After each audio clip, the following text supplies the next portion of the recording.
Kolkata night riders టీంకు వరుసగా ఎదురుదెబ్బలు తగులుతున్నాయి. Pacer Harshit Rana మోకాలి గాయం కారణంగా ఈ సీజన్ ఆరంభ మ్యాచ్లకు అందుబాటులో ఉండడం లేదు.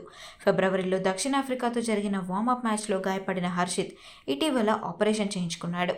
దాంతో మైదానంలోకి రావడానికి మరికొంత సమయం పట్టేలా ఉంది. మరోవైపు కేకేఆర్ 18 కోట్లు పెట్టి కొనుగోలు చేసిన లంక పేసర్ మతీషా పతిరానా ఫిట్నెస్ కూడా ఆందోళన కలిగిస్తోంది. శ్రీలంక బోర్డు నుంచి ఇంకా క్లియరెన్స్ రాకపోవడంతో పతిరానా ఏప్రిల్ మధ్యలోగానే టీంలోకి వచ్చే అవకాశం లేదు. ఇదే విషయాన్ని హెడ్ కోచ్ అభిషేక్ నాయర్ స్పష్టం చేశారు. హర్షిత్ రాణా లేకపోవడం మాకు ఎదురు దెబ్బే. పతిరానా మ్యాచ్ ఫిట్నెస్ సాధించడానికి ఏప్రిల్ 15 వరకు సమయం పట్టవచ్చని ఆయన వెల్లడించారు. బౌలింగ్ విభాగంలో లోటును భర్తీ చేసేందుకు కేకేఆర్ ఇప్పటికీ కసరత్తులు మొదలుపెట్టింది.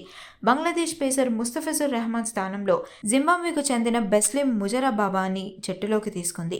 పేస్ అటాక్ మాత్రం బలహీనంగా కనిపిస్తోంది. సరైన బౌలింగ్ కాంబినేషన్ను సెట్ చేయడం ఇప్పుడు మేనేజ్మెంట్కు పెద్ద సవాల్గా మారిందనే చెప్పాలి. ఆచి చికెన్ మసాలా